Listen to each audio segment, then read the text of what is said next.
চাঁদহীন আকাশ, চারদিকে ঘুটঘুটে অন্ধকার। মাটির রাস্তা দিয়ে মন্থর গতিতে চলছে রবি আর মাধবের গরুর গাড়ি। মেলার ক্লান্তি দুই বন্ধুর চোখে মুখে, কিন্তু মনের ভেতর এক অদ্ভুত অস্বস্তি। কিরে মাধব, আর কতক্ষণ? মেলা থেকে তো বেরোলাম সেই সন্ধ্যায়, এখনো ঘরের দেখা নেই কেন? পথ কি ফুরোবে না? রাস্তাটা আজ বড় বেশি লম্বা মনে হচ্ছে রবি। মেলায় আসার সময় তো মনে হয়েছিল মোটে আধ ঘন্টার পথ। মাধব বিড়ি ধরানোর চেষ্টা করছিল। দেশলাইয়ের কাঠিটা জ্বলে উঠতেই তার ফ্যাকাশে মুখটা একবার দেখা গেল। হঠাৎ বাতাসের ভঙ্গি বদলে গেল। গাছপালার পাতায় এক অদ্ভুত শাঁ শাঁ শব্দ। রবি গরু দুটোর পিঠে আলতো করে টোকা দিয়ে জিজ্ঞেস করল,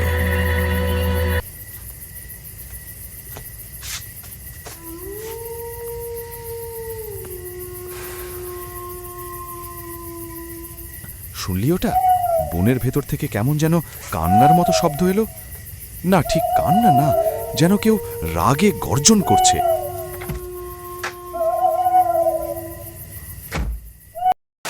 রবি গরু দুটোর দিকে তাকিয়ে দেখল তারা কেমন যেন ছটফট করছে। কথাটা শেষ হতে না হতেই আকাশ চিরে বিদ্যুৎ চমকাল। ঠিক তারপরে কান ফাটানো মেঘের গর্জন, ঝমঝম করে নামল বৃষ্টি। সেই সাথে চারপাশ থেকে ভেসে আসতে লাগলো পশু পাখির আর্তনাদ। শিয়ালগুলো এমনভাবে ডেকে উঠল যেন তারা কোনো মহা বিপদ হয়েছে। রবি, গরু দুটো তো আর চলছে না রে। দেখ কেমন গোঁ গোঁ করে পিছিয়ে আসছে। ওরে বাপরে, ওটা কিসের গর্জন? রবি, জোরে চালা। সর্বনাশ, এই অসময় এমন বৃষ্টি নামলো কোত্থেকে? মাধব, সামনে দেখ, একটা আবছা আলো দেখা যাচ্ছে। এই বৃষ্টিতে আর এগোনো যাবে না। চল, ওই গ্রামটায় কোথাও আশ্রয় নিই। বৃষ্টির দাপটে সামনে কিছু দেখা যাচ্ছে না। ঠিক সেই সময় আবছা আলোয় দেখা গেল রাস্তার মোড়ে একটা ঢোকার পথ। তারা গ্রামটিতে ঢুকল, কিন্তু গ্রামটা বড় বিচিত্র। কোথাও কোনো মানুষের সাড়া নেই। জরাজীর্ণ সব ঘর বাড়ি। এক কোণে একটা ছোট মাটির ঘর থেকে ধিক ধিক করে আলো জ্বলছে। তারা গিয়ে দাঁড়ালো সেই উঠোনে। একজন বৃদ্ধা হারিকেন হাতে বারান্দায় এসে দাঁড়াল। সাদা চুল, কোচকানো চামড়া, কিন্তু চোখের দৃষ্টি বড় তীক্ষ্ণ। আমরা পাশের গ্রামের মেলা থেকে ফিরছিলাম। হঠাৎ এমন দুর্যোগ নামলো, আমাদের একটু মাথা গোজার ঠাঁই দেবেন? বড় উপকার হতো। বৃদ্ধা কিছুক্ষণ চুপ করে থেকে হঠাৎ হেসে উঠলেন।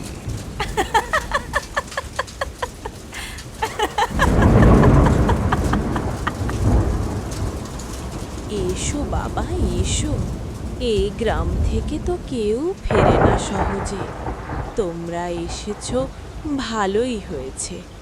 অনেক তাজা, মানে অনেক দিন ঘরে অতিথি আসে না। ঘরের ভেতরটা স্যাঁতস্যাঁতে, দেয়ালে অদ্ভুত সব ছায়া কাঁপছে। বৃদ্ধা তাদের মাদুর পেতে বসতে দিলেন। তোমরা বসো, আমি চট করে খাবার করে দিই। বৃদ্ধা রান্নাঘরের দিকে চলে গেলেন। মাধব, একটা জিনিস লক্ষ্য করেছিস? বুড়িটা যখন রান্নাঘরে গেল, মাটির ওপর দিয়ে হাঁটছে, অথচ কোনো পায়ের শব্দ নেই। এমনকি তার ছায়াটাও কেমন যেন দেয়ালের সাথে অদ্ভুতভাবে কাঁপছে।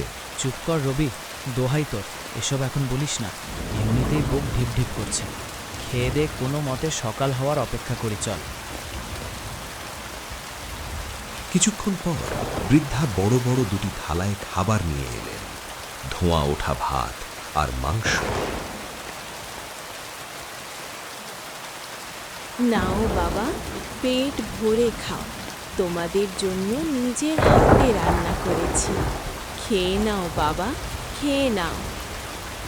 রবি মাংসের টুকরোটা মুখে দিতে গিয়ে থমকে গেল। মাংসটা বড্ড বেশি, আর ভেতর থেকে কেমন যেন এক কাঁচা রক্তের গন্ধ আসছে। সে আর চোখে দেখল বৃদ্ধা এক কোণে বসে হারিকেনের আলোয় তাদের দিকে তাকিয়ে এক দৃষ্টিতে হাসছে। তার দাঁতগুলো সাধারণ মানুষের মতো নয়, অনেক বেশি লম্বা আর ধারালো। রবি চেয়ে দেখল ভাতের নিচে মানুষের নখের মতো কিছু একটা পড়ে আছে। তাদের মেরুদণ্ড দিয়ে এক হিম শীতল স্রোত বয়ে গেল। রবি, রবি দেখ, ভাতের নিচে এগুলো কি? এগুলো তো চাল নয়, মানুষের হাতের নখের মতো লাগছে না? রবি, আমার বমি পাচ্ছে।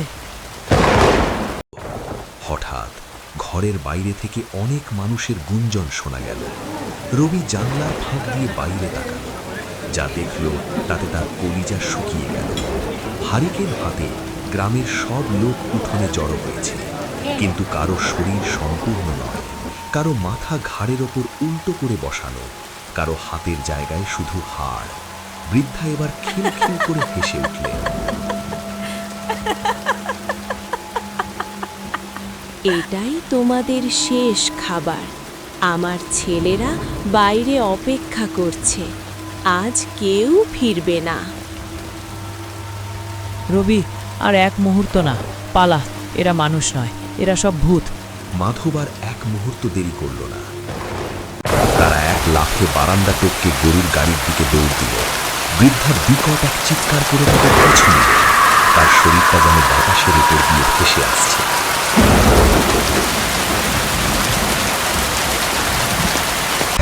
হাট, ডাইনে চল, জোরে, আরো জোরে। আজ আমাদের জম দুধ পিছু নিয়েছে রে মাধব, ভগবানকে ডাক। রবি, ওরা আসছে, ওই দেখ, শত শত ছায়া বাতাসের ওপর দিয়ে উড়ে আসছে। ওটা কে? বৃদ্ধাটা তো বাতাসের ওপর ভাসছে। ওরা গাড়ির পেছনে উঠে পড়ছে। রবি, লাঠিটা কোথায়? আমাকে ধরলো, আমাকে ধরলো ওরা। শক্ত করে ধর মাধব, আর একটু। ওই তো দূরে গ্রামের আলো দেখা যাচ্ছে। ওরা আলোর কাছে আসবে না। হ্যাট, হ্যাট। আজ কেউ ফিরবে না। কোথায় পালাবি? আজ তোদের রক্তে আমাদের উৎসব হবে। রবি মরিয়া হয়ে গরু দুটোকে পেটাতে লাগলো। পশু দুটোও যেন যমদূত দেখেছে। তারা তাদের সর্বশক্তি দিয়ে ছুটতে শুরু করলো। পেছনে পুরো গ্রাম যেন তাড়া করছে। শত শত ছায়া তাদের গাড়ির পিছু নিয়েছে। অন্ধকারের মধ্যে তাদের জলজল করা চোখগুলো দেখা যাচ্ছে। মাধব তার কাছে থাকা মেলার লাঠিটা দিয়ে ক্রমাগত অন্ধকারের দিকে আঘাত করতে লাগলো। একবার একটা শীতল হাত মাধবের গলা চেপে ধরেছিল, কিন্তু রবি বিদ্যুতের গতিতে গরু দুটোকে বনের রাস্তা দিয়ে পাশের ঢালে নামিয়ে দিল।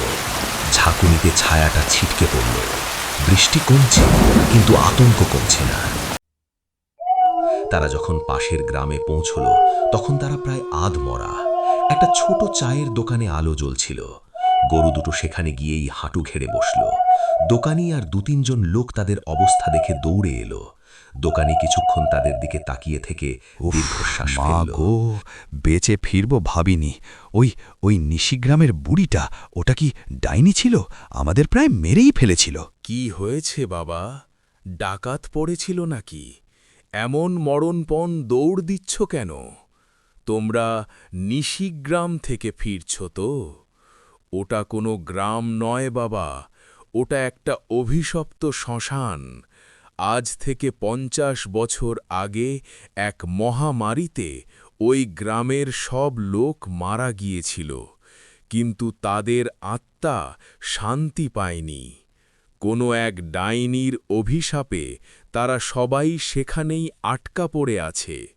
প্রতি অমাবস্যায় তারা সজীব মানুষের সন্ধানে বের হয়। তোমরা যে বেঁচে ফিরেছ, এটা অলৌকিক। আপনি জানলেন কি করে যে আমরা ওই গ্রাম থেকেই আসছি? আপনি কি আগে থেকেই জানতেন যে ওই গ্রামটা ভুতুরে? রবি আর মাধব একে অপরের দিকে তাকালো। রবি লক্ষ্য করল তার হাতের ওপর এখনও সেই বৃদ্ধার নখের আঁচড় রয়ে গেছে, যা থেকে কালো রক্ত চুইয়ে পড়ছে। ওই আঁচড়টা সাবধানে রেখো বাবা, ওটা সাধারণ কোনো ক্ষত নয়।